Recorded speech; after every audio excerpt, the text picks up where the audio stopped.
आज का दिन हसीब आपका है। यहाँ पर आप अपना परफॉर्म करिए, जो भी आप करना चाहते हैं। मैं वहां पर ऑडियंस में बैठूंगा, उसके बाद में हम लोग यहाँ पर बैठेंगे और डिस्कशन करेंगे कि ये जो आप करते हो किस तरीके से करते हो, क्योंकि एक बहुत बड़ी आर्ट है, ये हर एक में नहीं होती है क्वालिटी। अब ये स्टेज आपका है।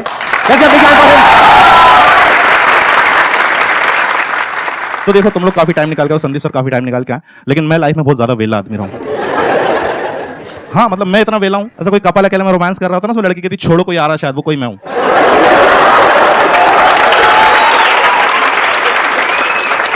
तुमने कहावत सुनी, जंगल में मोर नाचा किसने देखा? कितने लोग मिडिल क्लास फैमिली बैकग्राउंड से? अच्छी बात है, तुम लोगों को पता है that you are middle class. दिक्कत उनके साथ आती है जिनको नहीं पता होता। हाँ यार, बहुत से लोग नहीं हो, जैसे मेरे को मेरा खानदान समझ में नहीं आ रहा कि ये कौन लोग जो भूखे भी नहीं मर रहे और स्प्लेंडर भी नहीं खरीद पा रहे हैं।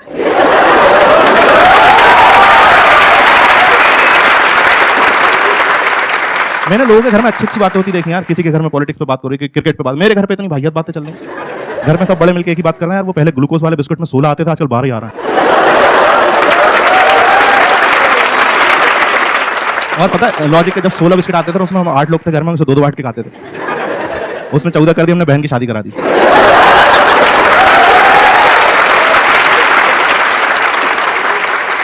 तो उसने 12 करे, हमने भाई को दुबई भेजा काम करने।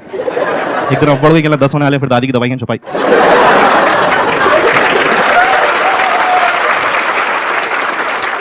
यार दादी बहुत याद आती सच में। अच्छा देखो, तुम्हारी फैमिली जिस तरह की होती है ना, मैं देखा रिश्तेदार भी उसी तरीके के होते हैं। हाँ, वो उनके कैरेक्टर। मेरा एक रिश्तेदार है, वो कभी फोन नहीं करेगा। उसका फोन तभी आता है जब उसे किसी की मौत की खबर देनी होती है। उसको इसी चीज में मजा आ रहा है यार। उससे पहले कोई खबर दे जाओ, उसे बुरा लग जाता है। और इतनी जानकारी इकट्ठी करके फोन कर रहा है, सामने वाला रो रहा है, कह दो कि झूठे कराए नहीं, लाश सामने पड़ी। इसकी कोई टाइम नहीं यार। दिन रात को 3 बजे कॉल कर दिया, उठाने से मैं डर गया, मैंने अपने घर के गिने। मेरा भाई नहीं था, मैं चिल्लाने लगा यार। वो बाथरूम से बिना धोए भाग के आया।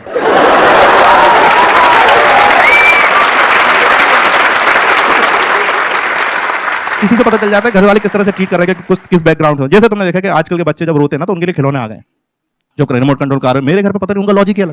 मैं रो रहा हूँ, मम्मी पता क्या कर रही, किचन में गई, कटोरी उठाई, जमीन पे मेरे सामने से दिखा घुमा दी, और मैं गधा हर बार चुप हो रहा हूँ देख के। मेरे भाई को बैडमिंटन खेलने का शौक था यार, उसे इन्होंने कुकर के ढक्कन से खिलवाया, और सिर्फ 7 बजे तक खेलने देते थे। कहते थे आगे दाल चढ़ेगी। अच्छा, कितने लोग यहाँ पे सिंगल हैं? हाँ देखो, मेरे को तुम्हारा कुछ करना नहीं है, बस मुझे देख कर अच्छा लगता है।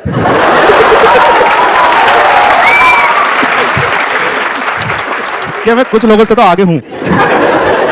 वैसे ऐसा नहीं, अगर तुम लोग सिंगल, मैं तुम्हें थोड़ा सा मोटिवेट करना चाहूंगा। Have a close look at my face. और 2014 में मेरी भी बंदी थी।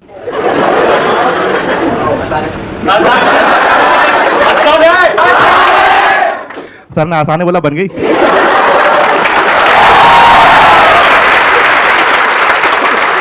वो तब बनी थी, और पता है कि वो बंदी बनती ना, और कई बार क्या होता है जब आप मार्केट में निकलता है ना एज अ कपल, तो कुछ कपल लोग राशि नहीं आते।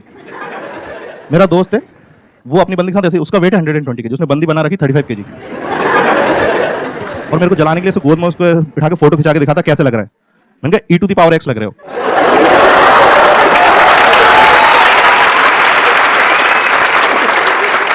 ये अलग लेवल होता है प्यार का। कहीं पे भी प्यार जाग जा रहा। भाई ताजमहल देखने गए आगरा, ताजमहल देखा, अंदर का शाहजहां निकल के बाहर आया, कल मुमताज को फोन लगा। फिर 19 साल के शाहजहां ने 17 साल की मुमताज को फोन लगाया, और वो उठाई नहीं, मुमताज सो रही है, उसे थोड़ी मालूम। 8 बार मैंने 11वीं बार उठाया, मैंने बोला डेस्परेटली, मैंने सुनो बहुत याद आ रही है, मुझे फोन पे किस चाहिए। छोटी सी डिमांड है, तो उसने मेरे को 2 किस दिए, और मैं बहुत खुश हुआ। और 10 मिनट मेरा तब दिमाग खराब होगा जब एक मैसेज आया, उसमें लिखा था बोलो क्या कह रहे थे। उस दिन मेरे को 2 बातें पता चली। पहली है कि इसकी मम्मी की और इसकी आवाज़ सेम है।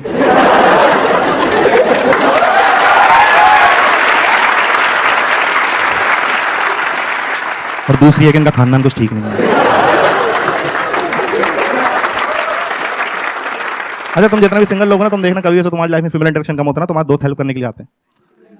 मतलब उनका कोई ऐसा तुम्हारी गर्लफ्रेंड नहीं बनाना चाहता, बस ऐसे दिखाते हैं मदद कर रहे हैं तुम्हारी, और अजीब अजीब सलाह देंगे। खास तौर पर अगर तुम बिलो एवरेज शक्ल के हो, तो तुम्हें सच बताना सलाह जरूर मिलेगी कि लड़कियां ना शक्ल नहीं दिल देखती हैं।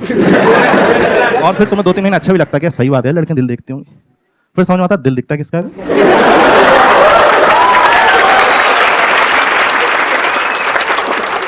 यार heart is an organ which is inside your body. It's not like कि तुम कहीं खड़े हो, 2-3 लड़कियां आ रही, तुमको गधा समझ रही हैं, सब देख के तुम्हारे हार्ट को बुरा लगेगा और बाहर आ जाएगा, hi chicks look at me, I am a very nice heart. नहीं होता भाई ऐसा। और हार्ट इतनी अच्छी चीज़ों से अंदर क्यों रखा हुआ है? कहते हैं 80% लोगों का दिल अच्छा होता है, उसे बाहर निकालो ना। इन्हीं 80% लोगों की शक्ल खराब, अंदर डालो उसे। और मैं दिल की बात कर रहा हूँ, तुम सब गधे ये वाला शेप सोच रहे होगे। क्या है भाई ये हार्ट का शेप होता ही नहीं है। रियल हार्ट का शेप सोच लो तो प्यार नहीं आता अंदर से। इतना घटिया लगता है ना वो लगता है शादी में लगे जनरेटर की तरह।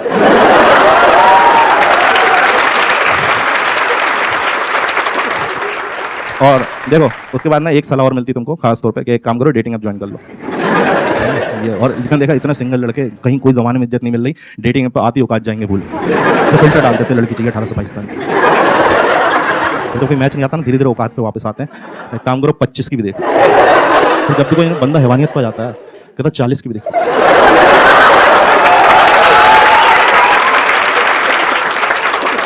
और मैं मेरे इतने नखरी नहीं भाई, मैं डेटिंग पे सीधा से लिखता हूँ लड़की चाहिए वो भी जिंदा।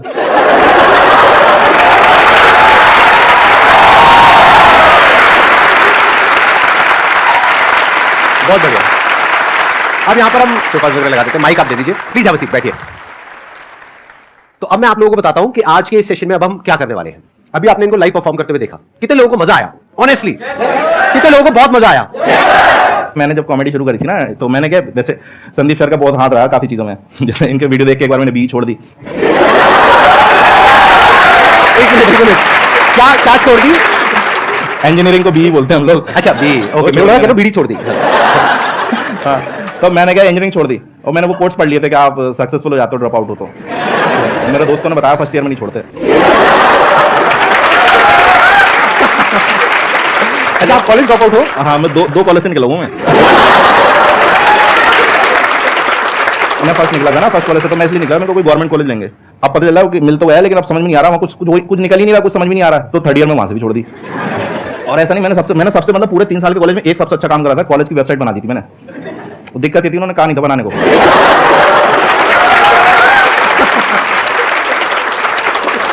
वो बदतमीजी को कराया करेगी, क्या तरीका है? डायरेक्टर की फोटो की जगह तुम्हारी फोटो क्यों है? ये क्या डायरेक्टर मैसेज में वाहियात बातें लिखी हुई है कि don't study too hard, just fall for rich girls and money will come from their fathers bank account. लेकिन संदीप सर का वीडियो देखा था और उसके बाद क्या हुआ कि मैं इनका एक वीडियो आया था सर का, जनवरी में आया था 2018 में, और उस टाइम पे अपन फालतू घूम रहे थे कि भाई कुछ करने ही समझ में नहीं आ रहा। तो सर ने उसमें ये बात कही थी कि आप ना उसे उलझे हुए रहते हो लाइफ में, तो आप इसे 5-6 दिन का ब्रेक लो और कहीं पे वो पहाड़ों पे चले जाओ, कहीं टेरेस पे चले जाओ, या कहीं पे ऐसा सोचो तो कि और वहां से क्या होता है। फिर उन्होंने कहा था कि आप देखते हो ना तो बाकी की दुनिया बहुत छोटी लगती है, आपकी प्रॉब्लम फिर ऐसा लगता है इतनी बड़ी भी नहीं है प्रॉब्लम मेरी। तो मैंने वही करा, हमारे इधर वो पहाड़ में चला जाता था। अब मैं सोच रहा हूँ मेरे को करना क्या है। अब वहाँ पे क्या वो जगह सही नहीं थी थोड़ी, वहाँ कपल्स आते थे, उनके ये अकेले को बैठा हुआ है।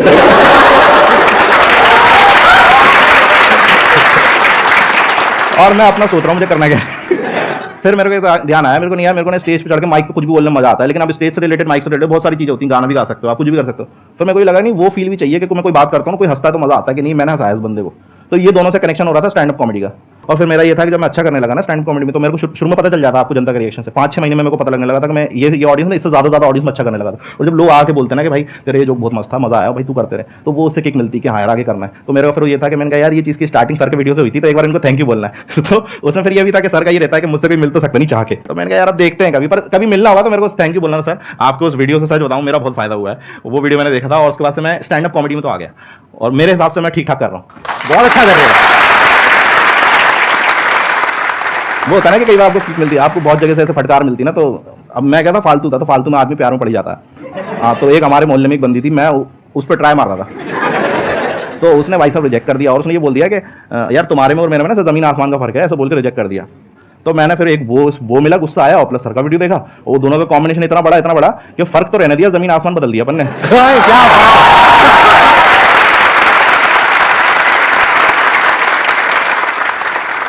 सर मेरा क्वेश्चन ये है कि स्टेप्स क्या हैं स्टैंड अप कॉमेडियन बनने के?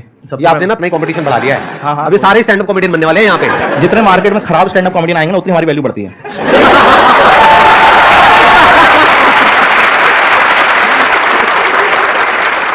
तो एक मीम है ना, गजब बेइज्जती है।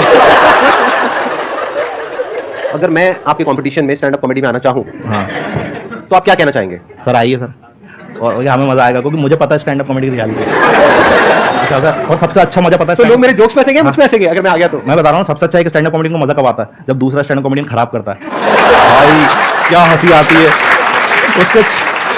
उसके चेहरे पे मौत फैली हुई है कि कोई हंस नहीं रहा और हमें लगा रहा है ये देखो अब आएगा मजा। और इतने खुश, मतलब कोई कॉमेडियन अगर उसको हम लोग बॉम्ब होना कहते हैं, अगर उसके जोक्स नहीं चल रहा है, तो कोई बंदा बॉम्ब हो रहा है ना, तो उससे ज्यादा मजा कहीं नहीं है। देखो सबसे पहले तो ये कि आपने स्टैंड अप कॉमेडी करनी है तो सबसे पहले तो अपना काम धंधा नहीं छोड़ना है आपको, कि ये नहीं कि मैंने आज ही छोड़ना जो कर रहा हूँ मैं ये था कि मैं जब कॉमेडी करता था ना, तो कॉमेडी से एकदम से पैसा नहीं आता। अगर आप फॉर एग्जांपल उसके हिसाब सोच रहे हो उसको करियर बनाने के, तो उससे एकदम से पैसा नहीं आता। और स्टैंड अप कॉमेडी में पैसा लगता बहुत है शुरू में, कि भाई आपको ट्रैवल करना, जैसे आपको फॉर एग्जांपल ओपन माइक करना है, आपने 5 मिनट लिखे, अब आपको ट्राई करने जाना है कहीं पे कि भाई मेरे को पता तो चलेंगे मुझे फनी लग रहा है, सबको भी फनी लग रहा है, पता चला तुम्हें फनी लग रहा है, स्टेज पे गए और वहाँ पे कोई हंसी नहीं रहा।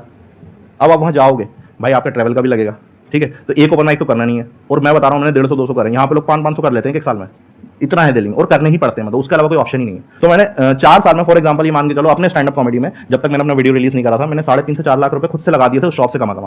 हाँ, ये बात अलग है जब वो वीडियो आया था इतना चला कि वो उसने 1 महीने में कवर अप कर दिया उसका, लेकिन आपको शुरू में लगाने पड़ेंगे। तो कभी भी उसमें मत जाना कि यार बहुत मजेदार आर्ट फॉर्म होती है, तो पहले तो कुछ ऐसा काम करते रहना। प्लस बस ये है कि आपको जब लोग आके बताने लगे कि आप अच्छा करते हो, तो आपको खुद ही मजा आने लगता है, और आपको नहीं बताने लगे तो भी समझ में आ जाता कि आप तो नहीं करनी है। तो कहीं कहीं पे कुछ चीज़ों को छोड़ना भी पड़ता है। कुछ मैंने स्टैंड अप कॉमेडी से 4-4, 5-5, 6 साल से कर रहे हैं, उनको जोक तो आज भी हंसी नहीं आ रही, लेकिन वो जस्ट बिकॉज कि नहीं मोटिवेटेड रहना, अपना करियर बिगाड़ लेना। अरे कहीं कहीं समझ भी जाओ, थोड़ा रहम भी तो करो ऑडियंस पे।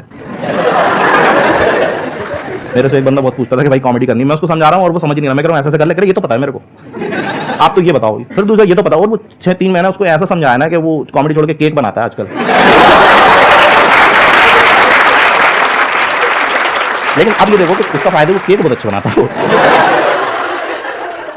ये जो आर्ट है ना, ये एक पूरा का पूरा इसका एक प्रोसेस होता है, वो दिखता नहीं है आप लोगों को लगता है कि मतलब स्टैंड अप कॉमेडी मतलब जैसे हम ग्रुप में बैठे हैं और हंसा रहे हैं, वो एक अलग चीज है, और यहाँ पे स्टेज पे आकर के परफॉर्म करना वो एक अलग चीज है। उसमें पूरा एक बिल्डअप होता है कि पहले क्यूरियोसिटी क्रिएट करनी होती है, फिर एकदम से वो लैंड करता है, जो अनएक्सपेक्टेड होता है तब हंसी आती है। हाँ, तो इसको आप सीख भी सकते हो, जो वर्ल्ड के बेस्ट स्टैंड अप कॉमेडियंस हैं उन लोगों से, उनकी बुक्स मिलेंगी आपको। मैंने तो पढ़ी थी एक बुक, जैसे नाम ले सकते हैं बुक का क्या? हाँ प्लीज प्लीज। हाँ, एक कॉमेडी बाइबल करके जूडी कार्टर की, तो वो बुक पढ़ी थी मैंने, शुरू में ले ली थी। मेरे को ये था कि मैं वो था ना, मैं भोपाल से हूँ, तो मैं खराब कर रहा हूँ, तो मुझे जिनसे पूछ रहा हूँ मुझसे भी खराब कर रहा है, तो मैंने कहा बुक ही खरीद लो, क्योंकि अब दिल्ली में तो बड़े बड़े कॉमेडी साथ में मिल जाएंगे आपको। लाइक वो जो बंदा 10 साल से कर रहा है वो भी बगल में बैठा है, सेम लाइनअप में आपके, वो परफॉर्म करने वाला फिर आप करने वाला, वहाँ ऐसा था ही नहीं। तो मैंने बुक खरीदी। तो मेरे जो शुरू के सवाल थे ना, बहुत होते हैं स्टैंड अप, उनको लगता है यार फट से मिल जाए, जिसको है इतनी वो अट्रैक्टिंग इतनी है कि भाई फट से मिल जाए, तो उनके सवाल इतने होते हैं। तो मैंने जब वो बुक पढ़ी ना, मेरे बहुत से मन के सवाल तो वहीं सॉल्व हो गए थे। और एक टाइम के बाद बुक छोड़नी भी पड़ती है, यानी बुक जैसे संदीप सर बोलते हैं ना, मेरा वीडियो देखो और एक टाइम के बाद छोड़ भी दो, तो सेम चीज बुक के साथ भी, यानी आप बुक में लग गए तो फिर आपने सीखने के बाद आप वो एडिक्ट हो गया, पता चला वो जूडी काटर ही बन गया पूरे के पूरे। राइट, तो वो नहीं करना, अपना भी तो लाना है। तो एक टाइम बाद मैंने बुक पढ़ना भी छोड़ दी। मैंने फिर वो जो जिसको बताया था ना केक बनाना सिखा था, उसको भेज दी वो। ये ऑन द स्पॉट बनाया ना आपने जोक? हाँ, नहीं ये रियलिटी भी है। अरे कहाँ नहीं यार, क्या होता है कि आप करते रहो ना, तो ऑन द स्पॉट बहुत सी चीजें बन जाती हैं, तो मजा भी आता है कई बार करते करते। ऑन द स्पॉट में एक अलग फ्लेवर आता है, लेकिन वो ये वो करते करते आ जाएगा आपको। तो मैंने वो बुक पढ़ी और उसके बाद छोड़ दी, और उसके बाद फिर मैंने अपना उसमें डाला कि भाई मेरा यूनिकनेस क्या है, तो फिर वो चीज आया। फिर अब मैंने वो बुक दोबारा खरीदी जब मेरे को लग रहा है कि कुछ और टेक्निकलिटीज हैं। आप किसी भी बुक को दोबारा पढ़ो, पहले से ज्यादा समझ में आता है। तो आपको उस क्वेश्चन का आंसर तो मिल गया होगा जो आपने पूछा था, जो नहीं पूछा था उसका भी मिल गया होगा। ये इनकी खास बात है। मेरी थोड़ी दिक्कत ये है कि मैं बहुत बोलने लगता हूँ। तो अरे बहुत अच्छा बोल रहे हो आप। Sir, I want to ask what is good sense of humor? देखो, सबसे पहले तो यही चीज़ है कि भाई अपनी रियलिटी कभी मत छुपाओ। बहुत से लोग मैंने देखा है कि भाई वो गरीब हैं, लेकिन वो सोचेंगे कि यार कूल बनना है तो एयरपोर्ट पे जोक्स लिखते हैं। कभी नहीं गए फ्लाइट में, उस पर जोक लिख रहा है। भाई रियलिटी बताओ ना यार आप। मैं एयरपोर्ट नहीं जाता था, मैं तो कराने की शॉप पे जाता था, तो मैं वहीं से जोक लिखूंगा ना यार। मेरा सेंस ऑफ ह्यूमर तो रियलिटी से आएगा ना। जब तक आपके साथ वो चीज़ हुई नहीं, आप जैसे फॉर एग्जाम्पल मैं अगर बात कर रहा हूँ कि मेरी गर्लफ्रेंड के बारे में मैं 1.5 घंटे जोक करता हूँ, अब मेरी गर्लफ्रेंड ही नहीं होती तो मैं ऐसे ही बोलता जाता क्या? तो उसके लिए गर्लफ्रेंड होना भी तो जरूरी है भाई। इसका मतलब थी आपकी एक्चुअल में?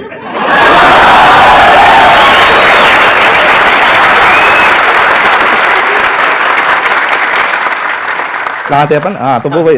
हाँ, तो जो उसके साथ हरकत हुई ना, उसके साथ जैसे घूम रहा बंदी के साथ ऐसे होता है, आप घूमने जा रहा हो तो अजीब अजीब। अब क्योंकि मेरे साथ वही है, मेरे जब भी मैं इतना डिमोटिवेट हो जाता था, मेरे को पता था, मेरे को ऐसा लगने लगा था एक टाइम के बाद कि प्रपोज का मतलब ना ही होता है। और मैं तैयार रहता था उसके लिए कि ना होगी तो क्या करना है, संदीप महेश्वरी की वीडियो देखने हैं।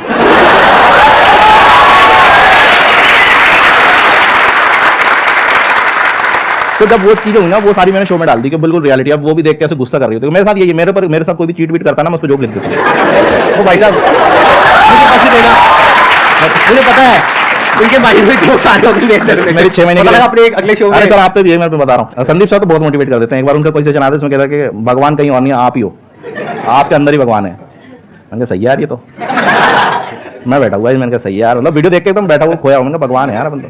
फिर पापा ने बोला वो बोतलें भर के रखनी है। मेरे अंदर तो वही आऊंगा, वत्स तुम्हें पता भी है।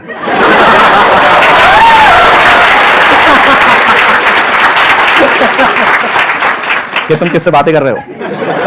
उस दिन मुझे पता चला जो बड़ा वाला लट होता है ना, वो एड़ी पे बहुत जोर का लगता है।